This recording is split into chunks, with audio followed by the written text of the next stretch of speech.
Hi, everybody, and welcome to the Cultural Studies podcast. My name is Toby Miller, and my guest today is. Tom Scanlon. I'm an emeritus professor of classics and comp lit from University of California, Riverside, which is where I met Toby some years ago. And so we were friends and colleagues back then, shared an interest in certain media things. And Toby was teaching a course on gender and sexuality, and so was I in the ancient world. So we kind of shared thoughts, and I talked to his classes a few times. But it's been a delight to see you again, Toby, and to see what work you're doing now. It's great that you're able to bring up cultural issues, a number of which overlap with my interests too. So thanks for inviting me.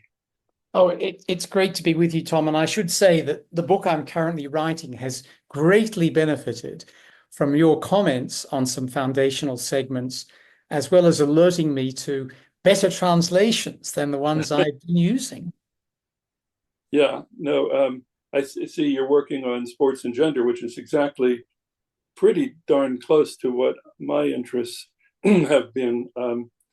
I came to what I'm doing. I mean, I taught at Riverside for most of my career, from the 80s up until 2017, and then retired. And my wife and I moved to England after that, moved from California to the wonderful weather of London, which I actually like because it was just too hot, too much sun back in California. And I'm not being cynical, but anyway, yeah. So that was my entree into academia was largely through California, which was where I really wanted to be, and my heart was, and it still is to some extent. But I'm delighted to move over to the UK. It's got its own problems, but things go up and down, and I have confidence that people in the West will eventually settle things, but it's going to take a while. Yes, So you arrived not long before COVID-19 uh, hit. 2018 is when we actually moved. Yeah. So you emerged into a world that was about to shut itself down, Right. Yeah. and under circumstances that were more complex than would have been the case in the low density living of a place like California, Riverside in particular. Right. What was that like for you both, if I can ask, in terms of intellectual production, cultural adjustment, and so on?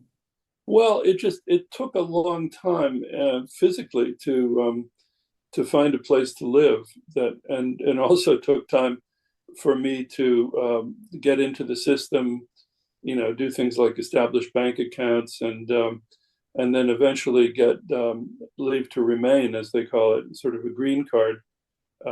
It took 5 years for that, so I do have leave to remain. And we have a house, and we're happy here, and it's actually enjoy London quite a bit, and the atmosphere.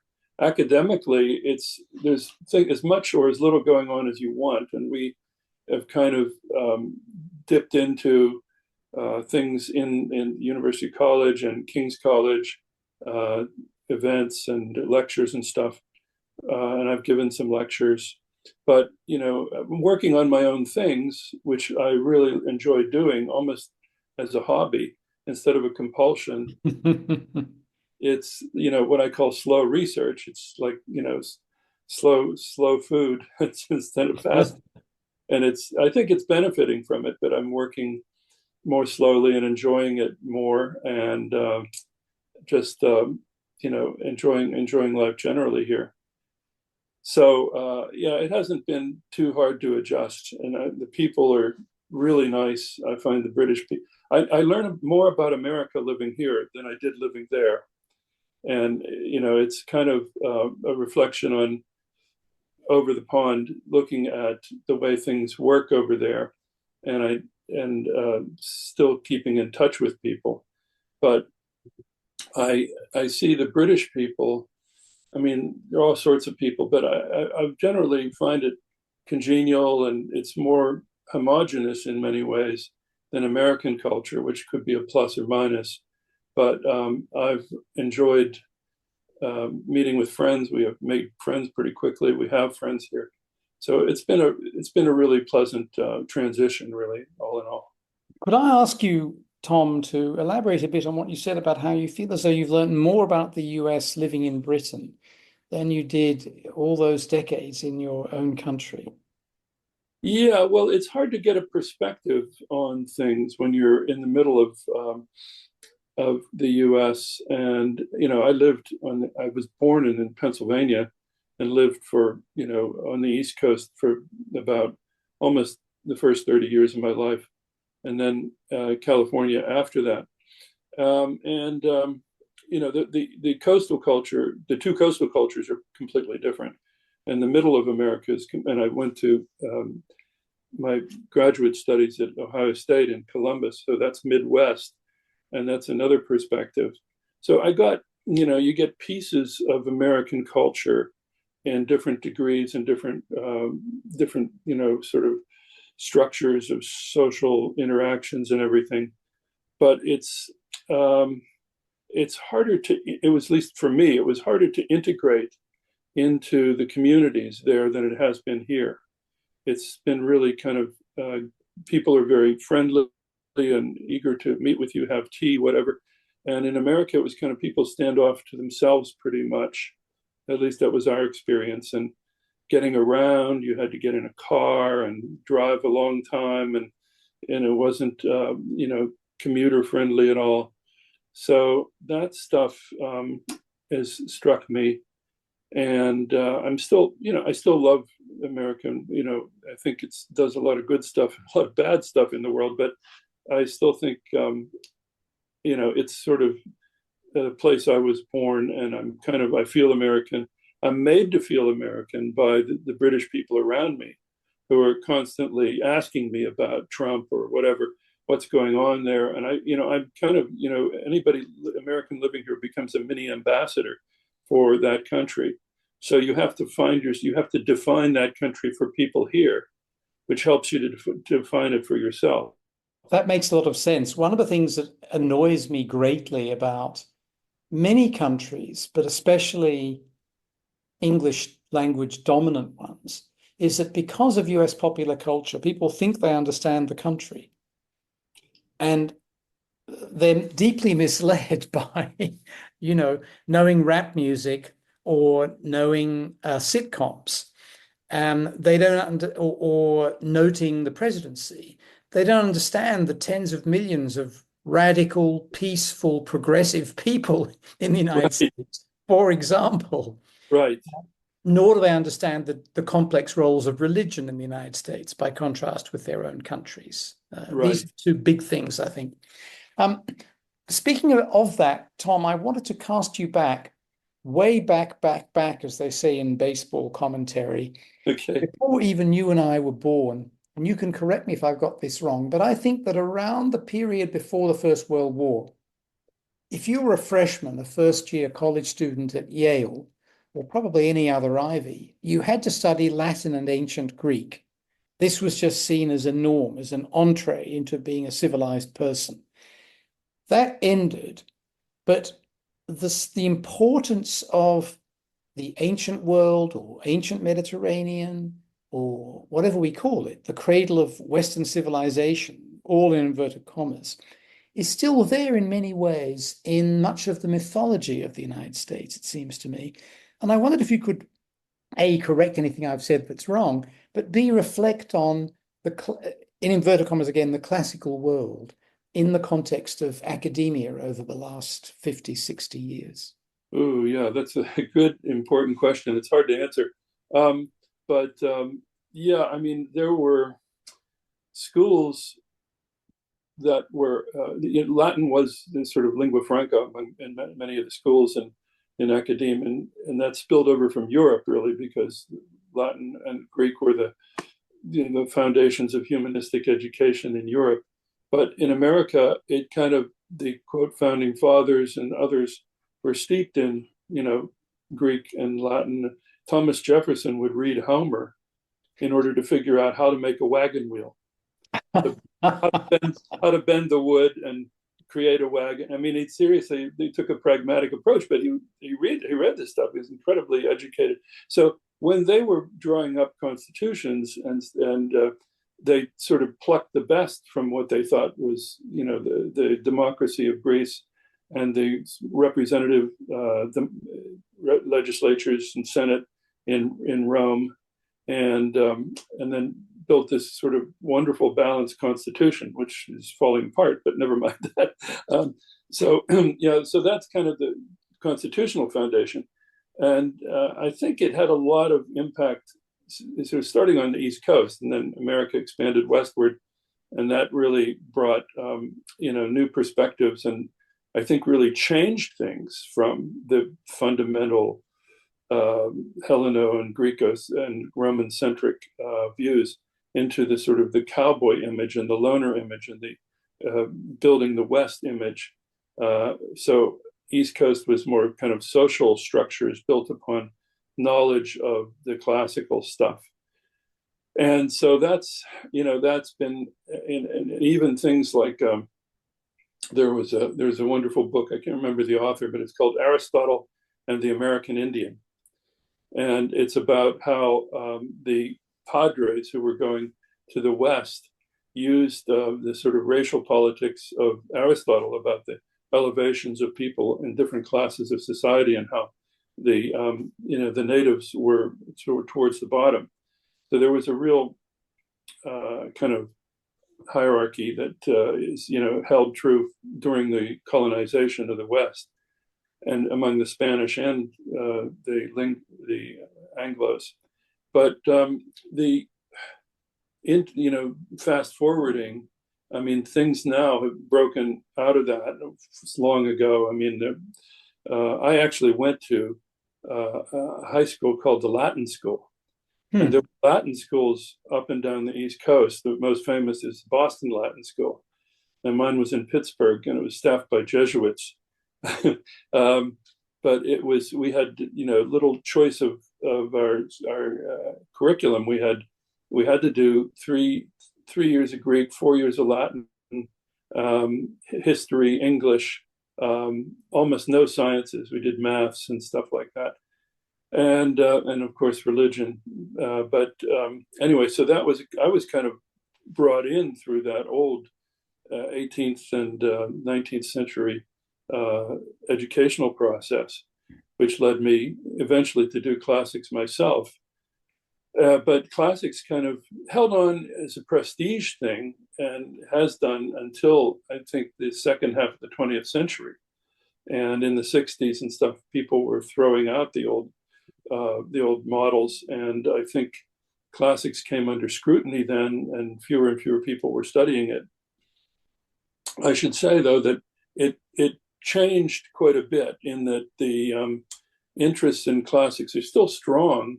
I mean, there's teaching in California where there were lots of Latino students, lots of Asian students. I mean, a lot, especially at Riverside. And we would teach courses on classical civilization or mythology, and they were packed. The students loved it. And they wanted to learn about the antiquity of the West, I think, a lot of them who weren't sort of native to America. And fair enough. And it wasn't always accepting it. It was just kind of understanding where it came from, and who Heracles was, and who Athena was, and what they stood for. So, that's alive and well. But recently, most 10 years or so, there have been real questioning as to what classics and the sort of white man's discipline is underpinning, in terms of, old slave relations and the kind of movements in society. So, for instance, the admiration of white sculptures, and that whether these sculptures the Greek sculptures were colored or not, whether they were put in different colors, has become a controversy. The fact that some right-wing people are adopting Spartan logos from ancient Greece about this radical sort of military organizations in doing it incorrectly. So there's been a kind of culture wars. Most classics people are on the left, and so the people adopting some of the ancient stuff are on the right. And so it's caused some real conflicts, which aren't resolved. So that's about where we are as far as I can see it. There's a moment early on in your book from a little under 10 years ago, Greek historiography, I think it's called. Yes. Where you're explaining what historiography is, and you're in particular interested in Thucydides differentiating himself from poets and prose writers. But you're also saying he needs to be understood in that context, and Yes. not just in terms of veracity or otherwise. But you also, in those opening prefatory remarks, talk about your own passion for this stuff. And I'm realizing now, perhaps that goes back to Pittsburgh days. What was it that grabbed you about things that when I studied them, I studied Latin, I didn't study ancient Greek, were derided by other students as dead languages? When I studied Latin, you either did that or technical drawing. When I studied French, you either did that or farm mechanics. So, yeah, no, I think I kind of, in a way, it was inertia, because when I was in my high school, I kind of did all this Latin and Greek, and then I got into college, and it was a choice between philosophy or classics, and in the way I chose classics in a way because I liked the professors and what they were doing, and they were kind of independently minded, and they loved the literature. And I loved Greek drama. I loved Latin poetry, just the things they were saying that cut across the ages. It wasn't that I was rooted in some, musty old thing. It was like just as relevant now in many ways. For instance, Thucydides, my friend, going back to critiques of during tough times in warfare, when there's struggles about how the meanings of words were changed, and how sort of thoughtful procedure became cowardice, and sort of everything was kind of put down in a reversal of meanings, which we see completely now. I mean, you could read that passage in Thucydides, and it applies exactly to the way words are changing nowadays. So anyway, but what really sort of turned me on is when I went to graduate school, and then actually went to Greece itself, and realized what an amazing place it is, and how different it is from what's in the books. And you can glimmer what the ancient world was like from the modern Greeks, but it's just a place that it's a lovely culture, ancient and modern in its own ways. And so I kind of was drawn into wanting to sort of give that knowledge, give that perspective to students and to other people in the scholarly world. But I just a little, how I got into things too.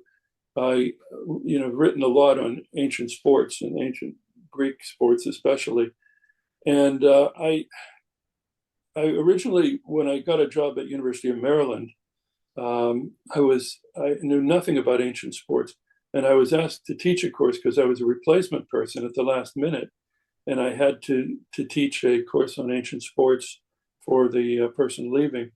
And I read it, and I thought, hey, this is kind of interesting stuff, but I'm not sure it'll be my research area, but that's interesting.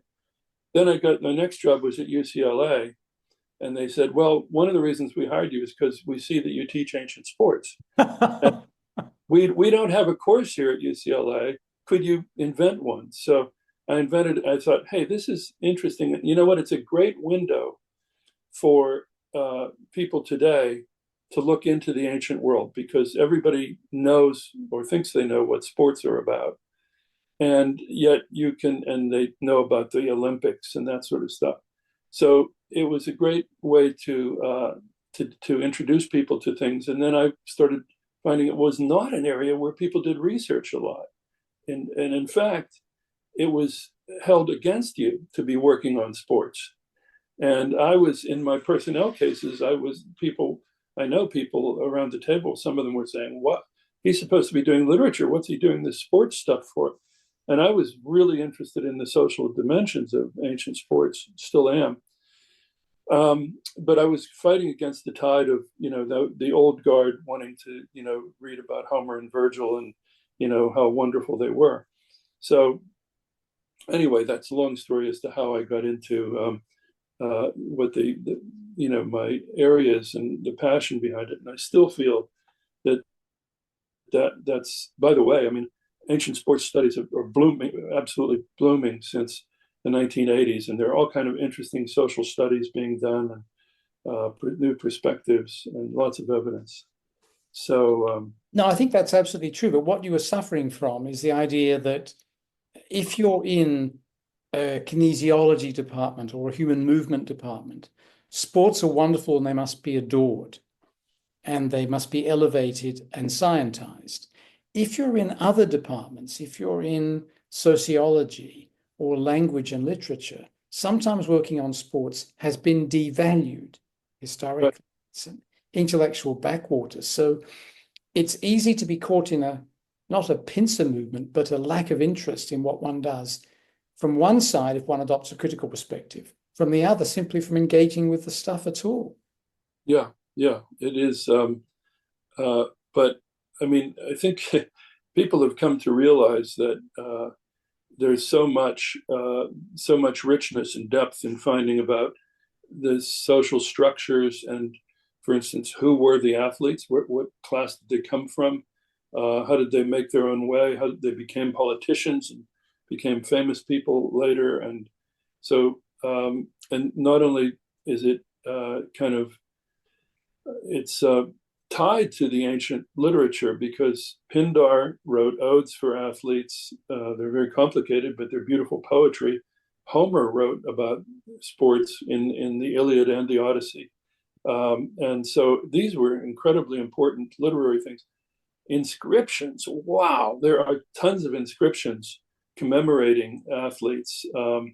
And again, the kinesiology people aren't into that, don't know it. Most history people don't even study it, but ancient history people do nowadays. But there's so much documentation that you can find from things like inscriptions as to who paid for these games, how did they work, what did people do after they were athletes, and how much money, Yes. that sort of stuff. So it's like a rich mine of information. And when so you leapt into this field in a sense because you were called upon to teach it Yes. and then got interested in it. And I've often found that if I'm the proverbial week ahead of the students, sometimes it's 4 weeks behind, actually that makes pedagogy more interesting Yes. in a lot of ways. Yes. And of course, when you talk about something that really is of popular interest, like sports, even people who think they know a lot about it get interested when you come at it from a different angle, I think. Right. Yeah. And the things I've been interested in sports and gender, as I know you are too, is particularly again sort of turning up an area that most people don't think about when it's kind of assumed, men are the big sports people and women Right. aren't so much in the focus. But these things, really are what kind of make it very, very interesting, but not just interesting, but important for views of society today. And what are we doing? The thing that I'm working on, this book on masculinity and sports and violence in Greece, Rome, and the modern world. Mm. So it's covering a lot of territory. but I mean, essentially, my focus is, on the spectacles of violence that are very popular in those three segments of history. Yes. And how there were combat sports, as they called them in ancient Greece. There were the gladiator games in Rome, and there's mixed fighting championships now in the world that are very popular, and new forms of all out fighting, which are called, pankration was the ancient word for it. So, but they're all on a big scale of spectacle in those three cultures. Okay, there were boxing earlier and there was jousting and all that, but the three cultures that had the really big scale spectacles of them were Greece, Rome, and post World War II West, so we say. And post World War II is because of the media, because of television broadcasting and the money that flowed in from that. And that continues to be the big attraction to sports in the media world, but especially violent sports. And what got me interested in violent sports were, I'm actually not a very big sports fan myself in the modern world, but some sports, football and baseball, occasionally watch. But the advent of television, where I saw on the listings of what were the most popular TV shows on cable, and they were all sort of boxing and wrestling and that sort of thing back in the day when there were just cables. Now in streaming, there are incredible amounts of money spent and revenues brought in by doing these mixed martial arts and showing other kinds of wrestling programs. Actually, I think it's something like $1.5 trillion a year in revenues from these things, which is the same as the world military budget. Actually, all countries spend about 1.5 trillion on military expenditures. So it's a hell of a lot of money that goes into this. And so I started asking why. And I'm not so much interested in the athletes who do the boxing and the mixed martial arts. I'm interested in the audience reception. Mm-hmm. And why do we watch the violence? Why does that attract us? And particularly men. And not only that, but how does it heroize violence for society generally? And it gives models for violent behavior, especially to younger males, and almost not ever to females, although there are females who are now in mixed martial arts, and that's kind of a secondary effect from the men. But so the question is, why is this stuff so popular? It hasn't always been. It has not always been the case that the top of the interest level were combat sports in societies. You can look at Middle Ages. You can look at other cultures, ancient China, wholly different ideas of body sports and body culture. So my question is, again, is it these spectacles and something that is out there now? But, the question is, what can we do about that? We should become aware of it at least. And that's what I'm trying to do in this work now. But it's a tough remit, because you have to define what you mean by masculinity, what you mean by violence, and what you mean by sport. and all of those are very sort of fuzzy concepts in many ways. So that's what I'm working on. And that's fantastic work and very, very important, I think. And the fact that you give such a grand historical sweep is incredibly valuable, because, as you say, the people in human movement studies, kinesiology, sociology of sport, history of sport even, they might know about Norbert Elias, for example, and the so-called civilizing influence that, made sports less violent, more rule-governed, more administered, and so on, and supposedly expressive in a functionalist way of aggressive passions in a form that was peaceful. But they rarely are going back as far as you can go and drawing connections or as far forwards. So I wondered if you could reflect for a moment for us on the question or the questions of masculinity and sports in ancient Greece and Rome. Yeah, indeed. I mean, uh, it's tough to. I mean, you get stuck with these English words like masculinity. And is there an, so I love to think away from English generally in these things. Yeah, right. And because the semantic fields are so open in different cultures. And I mean, but Mm, anyway, there's mhm. just calling to the point of it, there's the Greek word for excellence is arete, which it can be defined as excellence or manly excellence. There's another Greek word, andreia, Andreia, which Andr means man.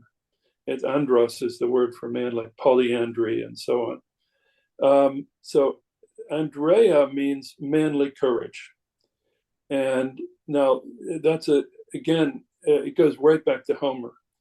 There are words for, he tells the warriors, be a man, be men and go out there and fight. So there's this manly courage idea. So it's connected very much in the Greek world with courage, military courage, and defensive courage, but strength as well. And the thing is about manliness and manly courage and all that outside of the military and sports is a very fuzzy concept. And I think, there, as many have pointed out, it's not masculinity, there are masculinities of various forms of masculinity.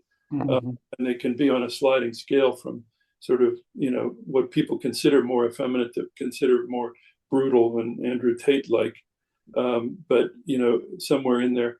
But the fun thing is, I think in sports, it becomes boiled down to a much simpler equation where you're there on, in a boxing ring or whatever, and you are faced with an opponent, and there are rules and things are restricted. So your manly courage is sort of channeled into a specific form of fighting, which you don't kill somebody normally, and there are rules holding you back. And there's also praise for restraint. So there's a balance between this kind of aggressive courage and restraint or thoughtfulness.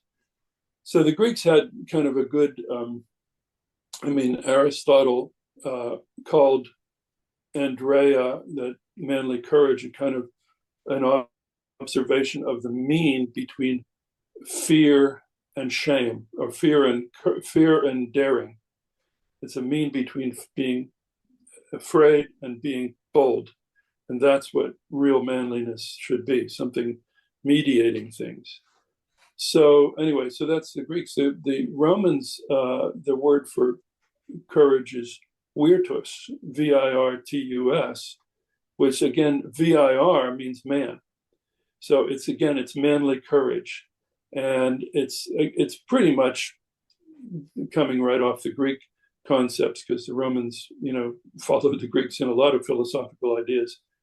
But the idea of virtus was there, but the interesting part among the Romans is that the gladiators and the real combat sports there were not by native citizens generally. They were by captives, slaves, people who were thrown into the arena.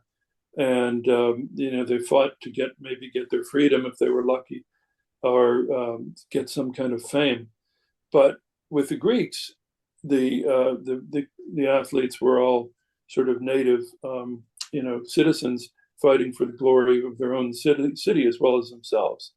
So that's there's a real big difference there as to the function of virtue or manly excellence and manliness in those cultures.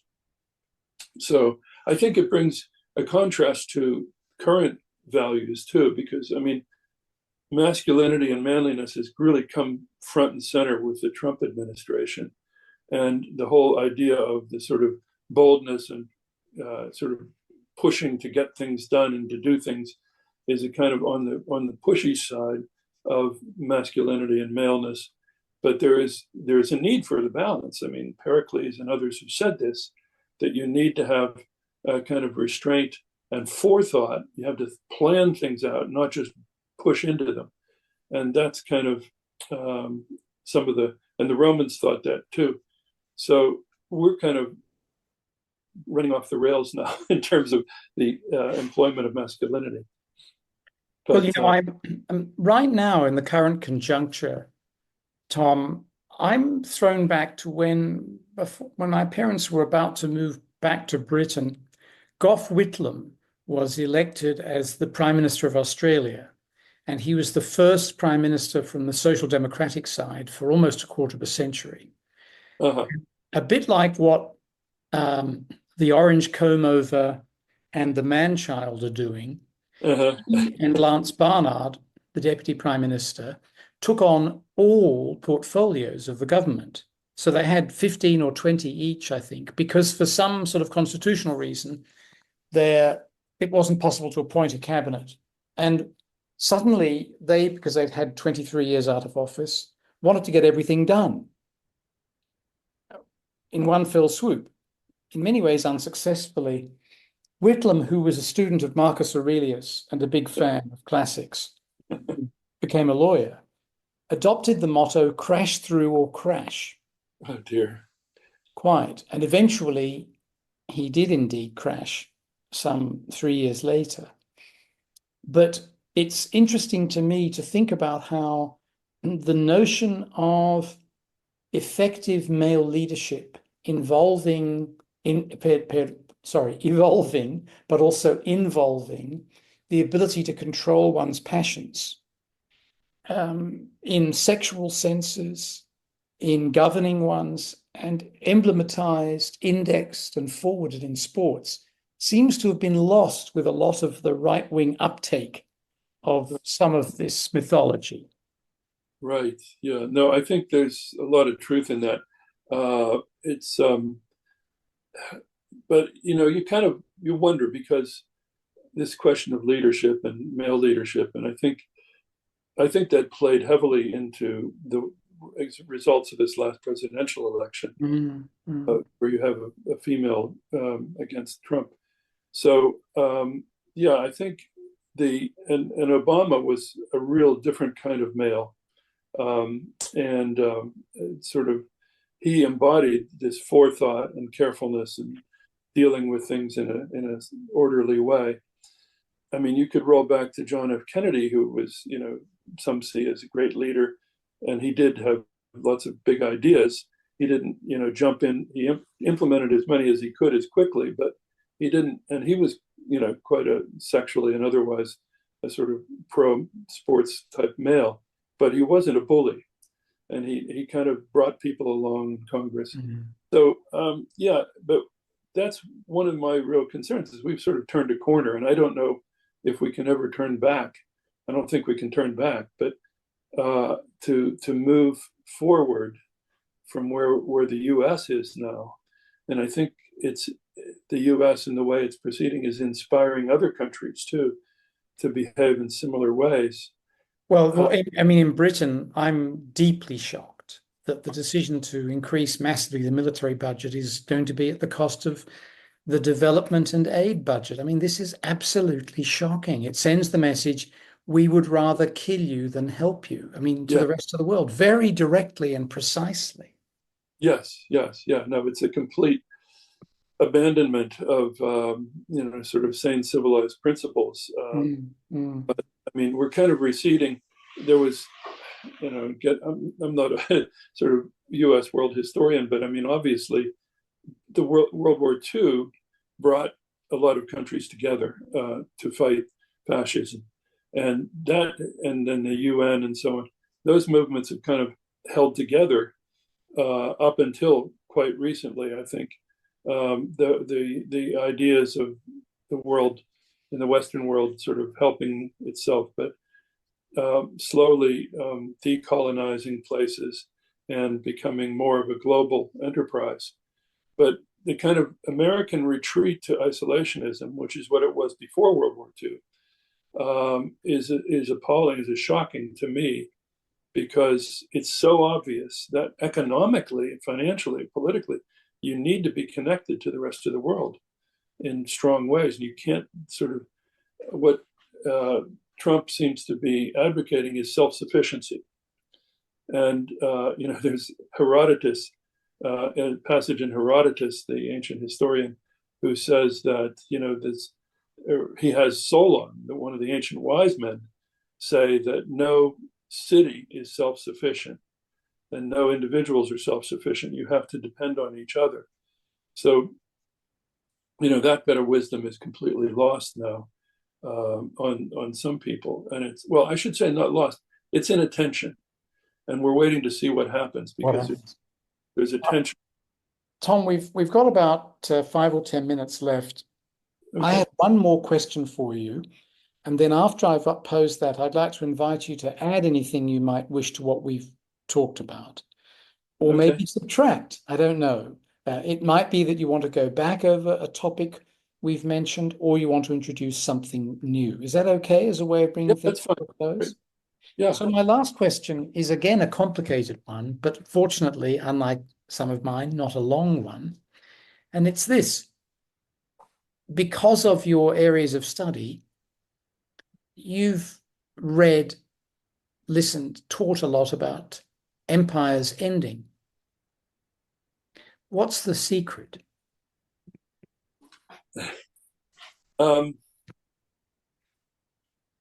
Well, the secret to how they end, or what's the mystery behind that? Yeah, I think it's just there isn't an easy answer to that. I mean, it's kind of empires. For instance, the Alexander's quote unquote empire was very short lived and fell apart pretty quickly. And then it could go into the Roman Empire, which is again complicated and long-winded, but they held on pretty long. And then sort of moving British Empire, you could say probably more than I could about that.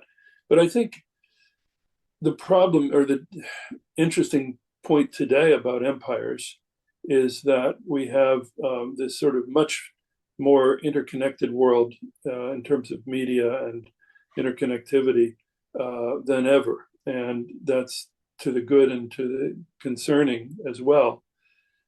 So I think that's the big sort of elephant in the room that is changing the view as to how empires may end and decline.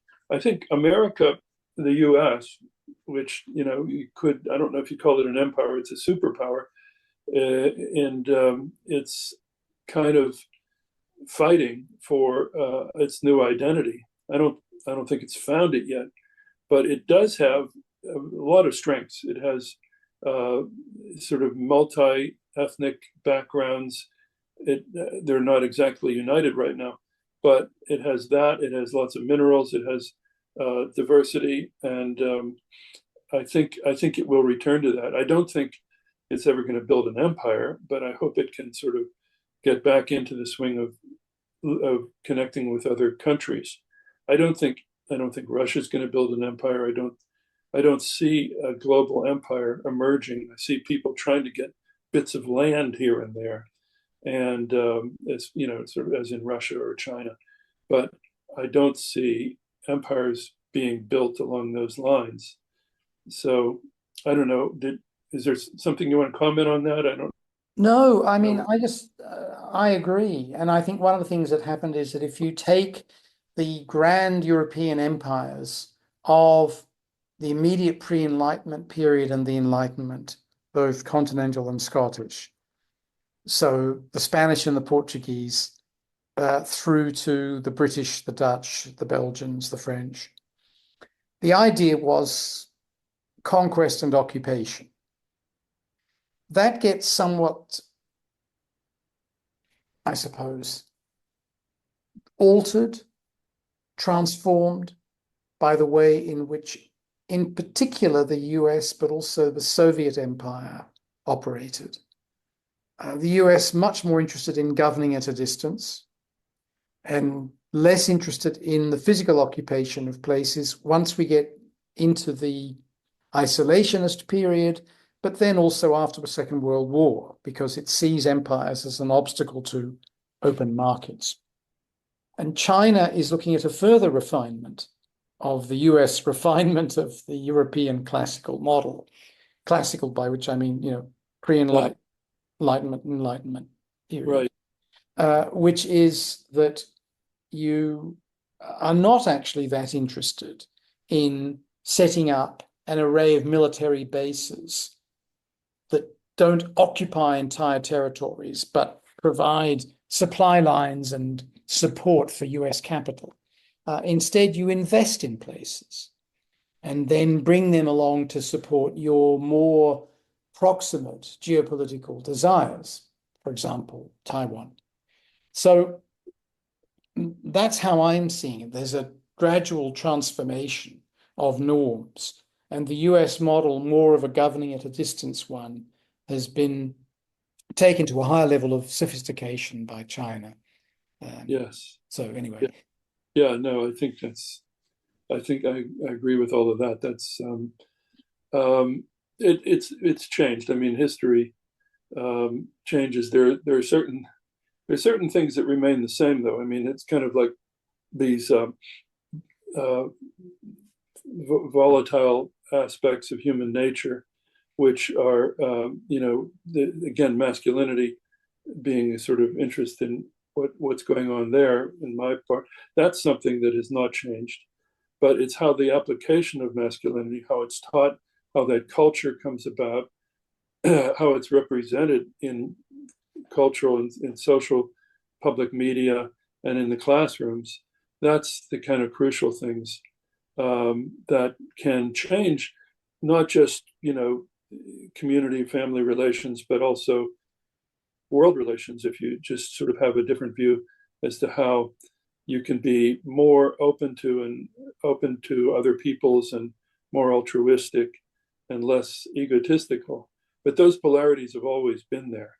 And I think it's kind of education is really crucial to get across what the options are and to have debates about it. I think debates are really crucial on both sides. I'd love to hear views against which I don't agree with, and I listen to things that I don't agree with just to get my thoughts going. And I think debating is a lost art, and it needs to be reinstituted in education to bring people who are absolutely opposites on positions to get students and people to think and to be better citizens as a result. So yeah, that's something I've always missed. it's a Was on great speech. point, and it takes one back to Socratic methods, to teaching the debates, and so on. Very traditional pedagogy, but also the Gerald Graff style defense of a certain relativism in the seminar room that you get with teaching the debates, which I think is terrifically important. Yeah.